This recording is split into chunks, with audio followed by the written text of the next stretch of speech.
जब इंडिया गठबंधन से जो कुछ भाजपा के एजेंट थे वो गए, चाहे बिहार में गए, चाहे उत्तर प्रदेश के एक बड़ी पार्टी 2 सीटों पर वहां पे चली गई, राष्ट्रीय लोकदल। तो लोकदल ने अपनी नैतिक जिम्मेदारी समझी कि जब लोकदल और चौधरी चरण सिंह का नाम बदनाम करके लोग भारतीय जनता पार्टी में सत्ता का सुख लेने चले गए, तो लोकदल ने ऐसी अपनी जिम्मेदारी उस समय समझी और लोकदल इंडिया गठबंधन के साथ देश बचाने के, लोकतंत्र बचाने की इस लड़ाई में शामिल हुआ। और ये देश क्या, जो एक कहते हैं, कई लोग कह रहे हैं कि आखिरी चुनाव हो सकता है लोकतंत्र बचाने का, क्योंकि लोकतंत्र भारी खतरे में है। आज देश में जो हालात है, संवैधानिक संस्थाएं खतरे में है। चुनाव आयोग के में 2-1 से जो नियुक्ति हो रही है पूरी तरह सरकार के हिसाब से हो रही है। चीफ जस्टिस को जो रखना चाहिए था, सरकार ने 140 सांसदों को संसद के बाहर फेंककर ऐसा नियम बनाया कि सरकार जिसको चाहेगी वो चुनाव आयोग बनाएगी। आने वाले समय में हो सकता है नड्डा साहब और अमित शाह साहब इस देश के चुनाव आयुक्त हो इस 2024 के चुनाव के बाद, अगर ये कहीं जीत गए तो जिस तरह के कानून, जिस तरह के 140 सांसदों को बाहर निकाल के बनाया गया, आज इस पार्टी का, जो भारतीय जनता पार्टी का एनडीए गठबंधन है, वो सोचता है कि 400 सीट से पार हो जाए तो इस देश में सारी जो संवैधानिक संस्थाएं बची हैं, जो दो आजादी रह गई है लोगों के पास, ये सब समाप्त हो जाए। और भारत रशिया की तर्ज पर जैसे अभी चुनाव हुआ कि एक आदमी लड़ा, उसको देश के बाहर निकाल दिया रशिया में, और फिर 87% वोटों से चुनाव जीत गए वहां के जो भी वो हैं, लड़ रहे हैं, पुतिन है, कौन है। तो आज भारत रशिया की तर्ज पर यहाँ का लोकतंत्र 2024 के बनाने के लिए 400 सीटों से ज्यादा की मांग भारतीय जनता पार्टी कर रही है। ये देश के लिए बड़ा दुर्भाग्य है, और ऐसे दुर्भाग्य के समय आज लोकदल इंडिया गठबंधन के साथ जुड़ा। और बंबई में जो अभी रैली हुई, जिसमें इंडिया गठबंधन की रैली हुई, उसमें इंडिया गठबंधन में लोकदल शामिल हुआ। मंच पर जहां विभिन्न मुख्यमंत्री बैठे थे पूरे देश के, चाहे स्टालिन जी थे, चाहे झारखंड के मुख्यमंत्री थे, चाहे महबूबा मुफ्ती जी थी, फारूक अब्दुल्ला साहब थे, राहुल गांधी जी थे, खड़गे साहब थे, प्रियंका गांधी जी थी। ऐसे में लोकदल भी एक उसमें घटक के रूप में शामिल हुआ इंडिया गठबंधन में बंबई की रैली में। और आज लोकदल इसलिए शामिल हुआ क्योंकि कहीं ना कहीं चौधरी चरण सिंह और लोकदल का नाम बदनाम करके एनडीए को समर्थन देने की कोशिश करी, जबकि हालत यह है कि देश का किसान बुरी तरह परेशान है। देश का किसान शंभू बॉर्डर पर पिछले 13 फरवरी से बैठा है, आज भी बैठा है। उस किसान को दिल्ली नहीं घुसने दिया गया, उस किसान पे आंसू गैस के गोले छोड़े गए। हो सकता है कि 2024 में अगर लोकतंत्र में 400 से या जो भी अगर जीत गए तो उनको ऊपर टैंक भी चलाया जाएगा। वो दिन भी इस देश के लोकतंत्र में आ गया कि सारे परिवार लग गए। ऐसा लगता है कि कहीं ना कहीं जैसे इंडिया गठबंधन की रैली होती है, ये बौखला जाते हैं, कभी अपना परिवार बगाड़ने लगते हैं, कभी शक्ति से लड़ने की गलत बात करते हैं। तो आज इंडिया गठबंधन पूरी तरह से इस देश में और इस उत्तर प्रदेश में भी भारी बदलाव करेगा। समाजवादी पार्टी, लोकदल, कांग्रेस, हम सब मिलकर इस प्रदेश में 80 में से कम 60 सीटें। आप सोच सकते हैं कि आज भाजपा यहाँ कह रही होगी कि आज भाजपा जीतेगी, लेकिन हकीकत यह है कि आज इस प्रदेश में कम से कम 60 से ज्यादा सीटें इंडिया गठबंधन जीतेगा आने वाले समय में। ये भी हम देखेंगे। आज इस देश में जिस तरह से इलेक्टोरल बॉन्ड, हो सकता है कि अभी आपको ये बात ऐसे लगे, लेकिन जैसे जैसे चुनाव चलेगा हमारे प्रधानमंत्री की बौखलाहट ये बताती है कि वो कितनी ज्यादा बौखलाते हैं। एक छोटी सी बात को किस तरह से प्रेजेंट करते हैं हमारे प्रधानमंत्री की बौखलाहट इंडिया गठबंधन की ताकत बता रही है। एक जो इलेक्ट्रॉल बॉन्ड का घोटाला है, जो देश का सबसे बड़ा घोटाला है, और जिसमें जिस तरह से चंदा लिया गया, जिस तरह से आप सबने सब बातें जानते हैं, सब लोगों ने बोल चुके हैं, इसमें कोई नई बात नहीं है कि फ्यूचर गेम पे 2 अप्रैल को छापा मारा जाता है, उसकी संपत्ति 410 करोड़ रुपए जब्त करी जाती है, लेकिन वही 100 करोड़ का चंदा देता है। अब चंदा 100 करोड़ का कैसे देता है, कौन सी उसकी बैंक अकाउंट खुला रह गया, तो ये सब बातें जो हैं, और तमाम तरह की कंपनियां जिन्होंने 8,600 करोड़ रुपए दिए। और शर्म की बात तो यह है कि 1,000 करोड़ इसमें दवाई कंपनियों ने दिया, और वो दवाई की कंपनियां जो देश में कई ब्लैक लिस्टेड करी गई है, उन लोगों ने इसमें इलेक्ट्रल बोर्ड के माध्यम से चंदा दिया। तो देश में जिस तरह से लोगों के स्वास्थ्य के साथ खिलवाड़ करके दवाई बनाने वाली ब्लैक लिस्टेड कंपनियों से चंदा लिया गया, उन्हें फायदा पहुंचाने की कोशिश करी गई, जिस तरह से धंधे को एक्सटॉर्शन बनाया गया, ये देश का बहुत बड़ा घोटाला है इलेक्ट्रल बोर्ड। ये कोई मामूली घोटाला नहीं है। एक शेल कंपनियों के माध्यम से पूरे का पूरा कहते थे कि हम स्विस बैंक से डिटेल लेके आएंगे, खातों की डिटेल। स्विस बैंक की डिटेल तो छोड़िए, स्टेट बैंक ऑफ इंडिया की डिटेल देने को तैयार नहीं था। वो तो सुप्रीम कोर्ट का हम धन्यवाद देते हैं कि जिसके चाबुक के डर से इनको घोटाला देना पड़ा, और ये कुछ सार्वजनिक चीजें हुई। अभी पूरी चीजें सार्वजनिक होने में समय है, लेकिन आज ये घोटाला देश का बहुत बड़ा घोटाला है। और आज इस समय जैसा कि बम्बई की रैली में कहा गया, चुनाव जनता के माध्यम से होगा तो इंडिया गठबंधन हो सकता है कि बहुत बड़ी जीत हासिल करे और जीतेगा। लेकिन आज प्रश्न इस चीज का है कि राजा की जान जैसे तोते में होती है, जैसा बोला गया, आज मोदी जी की जान इस ईवीएम मशीन में है। और इंडिया गठबंधन के सभी साथियों की और हमारी भी मांग है कि भाई वीवीपैट की पर्चियां क्यों नहीं गिनते। आप वोट देने गए, आपने वोट जहाँ पर दिया, आपको पर्ची मिली, आपके हाथ में दे दें, करने में 2 दिन लगे, 4 दिन लगे, कौन सी बड़ी आफत आ जाएगी। आप 3 महीने अब से लेकर आचार संहिता 4 जून तक रहेगी, देश में पूरे 3 महीने तक सब कुछ बंद रहेगा। तो अगर अभी बंद रह सकता है तो 2 दिन ज्यादा लग जाएंगे, सही रिजल्ट आ जाएगा जनता के सामने। लेकिन पर्चियां गिनने का काम नहीं करेंगे। किसको गिनेंगे? उस ईवीएम को जिसका वोट मैनिपुलेट होता है, उस ईवीएम को जिसमें से हर चौथा वोट भारतीय जनता पार्टी को जाता है, उस ईवीएम को जिसको भारत इलेक्ट्रॉनिक जो चिप लगाती है जिसमें 4 डायरेक्टर भाजपा के होते हैं, उस ईवीएम में जिसमें कि ये सेट किया जाता है कि अगर 19 अप्रैल को चुनाव हो रहा है तो जैसे हम अपने मोबाइल में अलार्म लगा सकते हैं कि 19 अप्रैल को बजेगा, सुबह इतने बजे से इतने बजे तक आपको रिमाइंडर देगा। आपके मोबाइल में भी प्रोविजन होता है, डिलेट टाइमर आईसी आप लगा सकते हैं, आप अपने टीवी को चला सकते हैं। ऐसे ईवीएम में एक सेटिंग करी गई है देश की 350 मशीनों पर कि जिस दिन चुनाव होगा 19 अप्रैल को, उस दिन सुबह 9 बजे से लेकर शाम के 5 बजे तक हर चौथा वोट भारतीय जनता पार्टी को जाएगा। आप कहीं भी डालेंगे वोट, पर्ची में तो आपका होगा लेकिन वोट जाएगा भाजपा को। ये देश की सेटिंग करी गई है। तो इस तरह से जो हर चौथा वोट भाजपा को भेज रहा है, जिस तरह की मशीनें चल रही हैं, उन मशीनों के सहारे 350 सीटों को मैनिपुलेट करने की जो भाजपा की कोशिश है, 25% वोट तो जीत ही ले लेते हैं, 10-5% वोट इनके प्रत्याशियों को मिल ही जाता है राम के नाम पे या जिस भी नाम पर। तो कुल मिलाकर ये देश की 350 से ज़्यादा सीट सिर्फ ईवीएम के दम पर जीतने की कोशिश कर रहे हैं, जनता की ताकत के दम पर। तो ये चुनाव पूरी तरह हारेंगे अगर जनता की वीवीपैट की पर्चियां गिनी जाएंगी।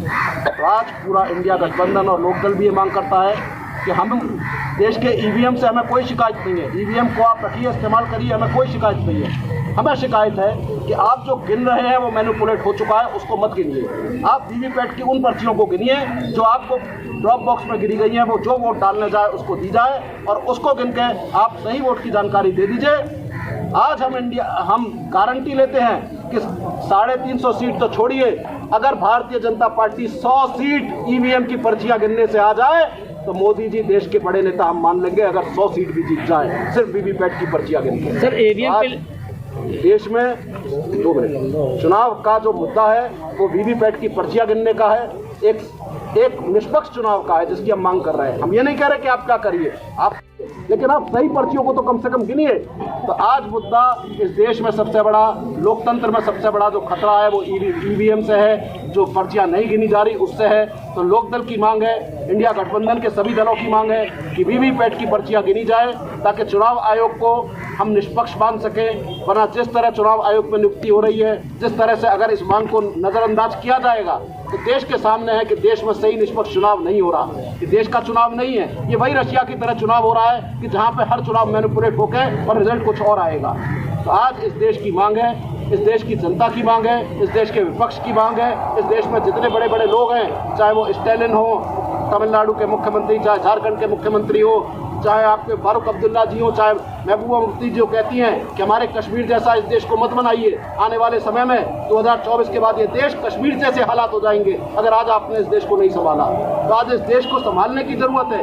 आज राहुल जी जो 6700 किलोमीटर की यात्रा करके देश को किया है, तो देश में बदलाव है, देश चाहता है कि बदलाव हो। किसान परेशान है, नौजवान परेशान है, सारी जनता चाहती है, लेकिन वो बदलाव इसलिए नहीं दिखाई देता कि हर चौथा वोट भाजपा में जाएगा तो ईवीएम जो गिरेगी तो वो वोट सही वोट नहीं है। आज निष्पक्ष चुनाव के लिए लोकदल ये कहता है कि ईवीएम की वीवीपैट की पर्चियां गिनी जाए ताकि देश के सामने सही आए, अन्यथा इस देश का चुनाव निष्पक्ष नहीं है। और हम विपक्ष की इस मांग के साथ पूरी तरह खड़े हैं कि अगर हमारा चुनाव आयोग देश में एक चाहता है कि स्वतंत्रता, उसकी एक अच्छी इमेज बने, स्वतंत्र चुनाव बने, हम तो न्यायपालिका से भी गुजारिश करेंगे, विपक्ष जाएगा न्यायपालिका के पास कि वो भी इस बात का फैसला दे कि वीवीपैट की पर्चियां गिनने में भले ही 2 दिन का समय लग जाए, भले ही 3 दिन का समय लग जाए, लेकिन देश का निष्पक्ष चुनाव हो तो शायद देश में निष्पक्ष रिजल्ट आएगा।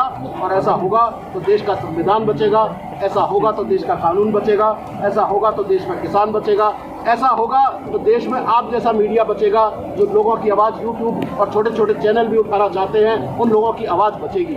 वरना आने वाले समय में मीडिया भी स्वतंत्र नहीं है, यूट्यूब पे भी लगाने के लिए ब्रॉडकास्टिंग बिल तैयार है। इस देश में बड़े चैनल गोदी मीडिया बनाया गया, लेकिन छोटे मीडिया को भी बर्बाद कर दिया जाएगा आने वाले समय में। संवैधानिक संस्थाएं पहले ही खत्म हो चुकी हैं, ईडी, सीबीआई सब इनकी शक्ति है। और आज इस देश में जब चुनाव आयोग नहीं बचेगा, न्यायपालिका जो थोड़ा बहुत काम कर रही है उस पर भी अगर पूरी की पूरी तरह सब कुछ जब्त हो जाएगा तो न्यायपालिका भी अपना स्वतंत्र रूप से काम नहीं कर पाएगी। कई बार जजों ने कहा कि हम स्वतंत्र नहीं हैं। आपने देखा कई बार जब जजों ने भी मीटिंग करी तो कहीं ना कहीं उनके काम में भी हस्तक्षेप होता है। तो आज इस देश में संवैधानिक संस्थाएं बचाने को, लोकतंत्र बचाने को, देश के किसान का भविष्य बचाने को, देश बचाने को लोकदल पूरी तरह इंडिया गठबंधन के साथ मिलकर चाहता है कि देश बचे, चाहता है कि देश में अच्छी सरकार बने, चाहता है निष्पक्ष चुनाव हो और इसके लिए ईवीएम से वीवीपैट की पर्ची गिनी जाए। ये लोकदल की सबसे बड़ी मांग है और इसके लिए लोकदल आज चाहता है कि इस देश में आप लोगों के माध्यम से देश का चुनाव आयोग सुने, न्यायपालिका सुने और न्यायपालिका इसका संज्ञान ले, चुनाव आयोग इसका संज्ञान ले और अपनी निष्पक्षता बनाए रखे। अन्यथा इस देश की जनता को क्या आपका जो वोट है किसानों को लेकर क्या इंडिया को कितना फायदा पहुंचा? देखिए, जैन जी के साथ जो वोट था वो विपक्ष का वोट था, जैन जी का खुद का वोट नहीं था। तो वो उठा था जो भारतीय जनता पार्टी की नीतियों के खिलाफ का वोट था और वो वोट जो भाजपा की नीतियों के खिलाफ का वोट है, चाहे जैन जी मथुरा में लड़ते थे, चाहे बागपत में लड़ते थे, चाहे जहाँ भी सीटों पर लड़ते थे, बिजनौर पे 2-4 सीटों पर जो लड़ते थे वो वोट भाजपा की खिलाफत का वोट है। और 5% वोट भी जैन जी के साथ भाजपा में नहीं जाएगा क्योंकि वो वोट भाजपा के खिलाफ नीतियों का वोट। पश्चिमी यूपी की अगर बात करें, पश्चिमी यूपी की मैं आपको बात कर रहा हूँ, मैं आपको बागपत, बिजनौर और जो उनकी मुजफ्फरनगर, जैन जी किस मुँह से संजीव बालियान के लिए टिकट वोट मांगेंगे? क्या जैन जी कह पाएंगे कि कल को उनके पिताजी अजीत सिंह जी जो हमारे भी नेता थे वो संजीव बालियान से लड़के एक गठबंधन बनाने की वहाँ जो एक माहौल बिगड़ा था मुजफ्फरनगर में उसे बचाने की कोशिश कर रहे थे? आज जैन जी कैसे संजीव बालियान जी के लिए वोट मांगेंगे? आज जैन जी कैसे कहेंगे कि जिन किसानों के ऊपर 800 से किसान ज़्यादा शहीद हुए, उन 800 किसानों के ऊपर जिनके ऊपर लखीमपुर में गोलियां चलाई गई, हम तो चाहते हैं जैन जी को भाजपा भेजे, वहाँ पे लखीमपुर में प्रचार करवाए, जैन जी का चेहरा भी सामने आए जनता के सामने। क्या जैन जी लखीमपुर में जाकर प्रचार कर पाएंगे?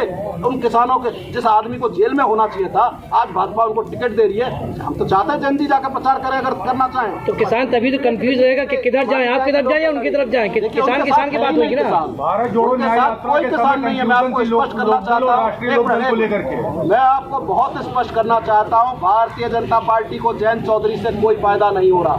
जयंत चौधरी को जरूर फायदा हो रहा है लेकिन भाजपा को जयंत से कोई फायदा नहीं हो रहा क्योंकि जो वोट विपक्ष का था वो विपक्ष में खड़ा है। वो विपक्ष के लिए वोट इंडिया गठबंधन के साथ, लोकदल के साथ, इंडिया गठबंधन के साथ भाजपा को हराने का काम करेगा और उससे ज्यादा वोट जो वोट भाजपा के भी साथ था वो आके भाजपा को हराने का काम करेगा। के बीच में लोकदल और राष्ट्रीय लोकदल की कंफ्यूजन कैसे खत्म करेंगे? भारत जोड़ो न्याय यात्रा चल रही तो उस दौरान मीडिया ही लोकदल के आप जा रहे थे मंच पे तो लोकदल की जगह राष्ट्रीय लोकदल चला रही है।